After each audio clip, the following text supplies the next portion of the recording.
Assalamualaikum warahmatullahi wabarakatuh. Bertemu kembali dengan saya Muhammad Rukman Hakim. Kali ini kita akan membahas tentang sejarah manusia purba yang ada di Indonesia. Nah, ada berapa manusia purba yang ada di Indonesia? Ada beberapa ya. Yang bisa saya sebutkan mungkin ada 3 jenis. Yang pertama itu adalah Meganthropus paleojavanicus. Yang kedua Pithecanthropus erectus atau Homo erectus. Yang ketiga, jenis ketiga yaitu Homo sapiens. Jenis yang pertama yang kita bahas adalah jenis dari Meganthropus paleojavanicus.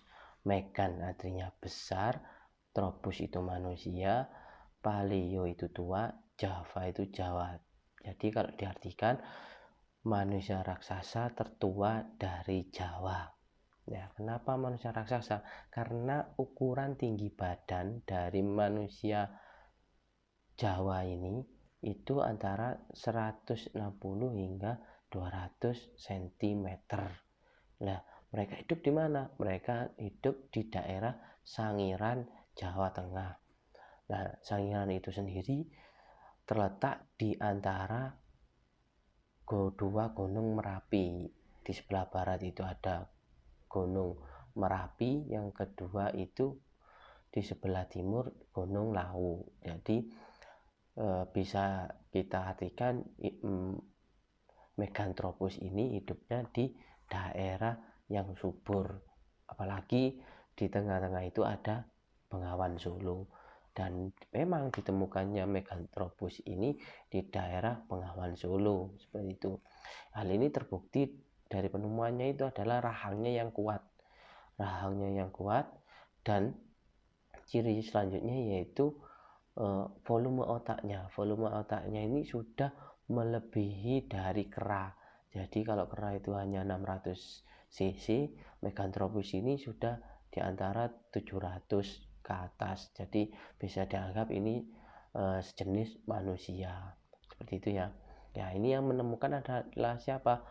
Yang menemukan adalah Van Koningswald tahun 1936, seperti itu. Nah, ini adalah penemuan yang sangat bisa dikatakan sebagai penemuan yang luar biasa, karena ada beberapa manusia purba yang terputus. Nah, Meganthropus ini menyambungkan dari urutan manusia purba dalam tahap evolusi manusia purba. Jadi Indonesia patut berbangga karena Indonesia mempunyai khasanah ilmu pengetahuan dari sumber-sumbernya, seperti itu ya. Itu untuk Meganthropus paleojavanicus.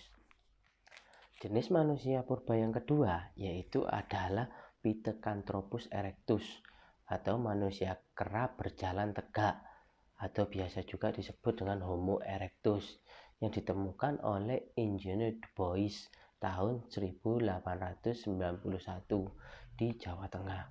Nah, penemuan ini menambah pengetahuan tentang manusia purba, bahwa perkembangannya itu setelah ada Meganthropus paleojavanicus, manusia selanjutnya yaitu Pithecanthropus erectus. Dari ciri-cirinya memiliki rahang yang kuat dan volume otak yang lebih besar, yaitu sekitar 900 cc ke atas. Bahkan fosil yang ditemukan ini masih manusia yang muda, sekitar umur 30-an. Jadi bisa berkembang lagi sebenarnya. Ketika mungkin ini bisa berkembang seperti manusia pada umumnya, karena manusia pada umumnya itu ukuran volume otaknya sekitar 250 ke atas. Jadi manusia kera ini menambah wawasan kita tentang manusia purba di Indonesia. Itu memang benar-benar ada, karena ada ditemukan memang. Jadi faktanya memang ada ditemukan. Nah, nanti bisa dilihat di slide ya, bagaimana wujud dari Pithecanthropus erectus ini. Jenis yang ketiga yaitu Homo sapiens, atau dalam artian manusia yang cerdas. Nah, Homo sapiens ini ada beberapa di Indonesia jenisnya. Ada Homo sapiens wajagensis. Kenapa dinamakan Wajakensis? Karena ditemukannya itu di daerah Wajak, Tulungagung, Jawa Tengah, di daerah Gunung Kapur. Nah, kenapa sih Pak kok manusia purba ini hidupnya di dekat Gunung Kapur? Karena Gunung Kapur itu biasanya banyak gua.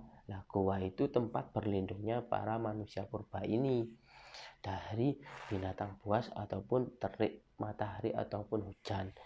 Dan yang paling penting biasanya ditemukan di dekat sumber air. Jadi guanya itu pasti dekat dengan sumber air. Nah, ciri-cirinya manusia purba yang Homo sapien ini yaitu lebih besar lagi volume otaknya, yaitu sekitar 1400-an cc. Jadi seperti itu ya. Kenapa sih Pak kok tadi membayangkan tentang volume otak atau membicarakan tentang volume otak? Karena volume otak ini berpengaruh pada kecerdasan manusia. Jadi semakin besar volumenya, kemungkinan kecerdasannya semakin tinggi.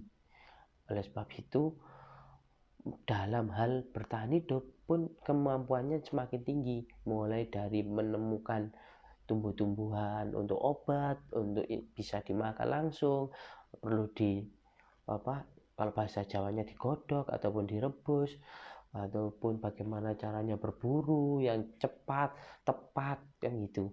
Jadi semakin volume otaknya ini semakin besar, maka kemampuan bertahan hidup pun semakin besar, seperti itu ya.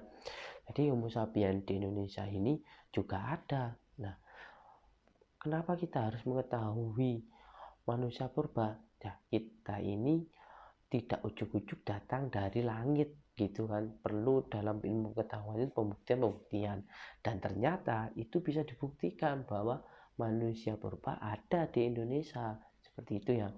Nah, nanti kita akan membahas bagaimana nenek moyang bangsa Indonesia di pertemuan selanjutnya. Sementara itu saja dulu, kita sambung di pertemuan-pertemuan selanjutnya.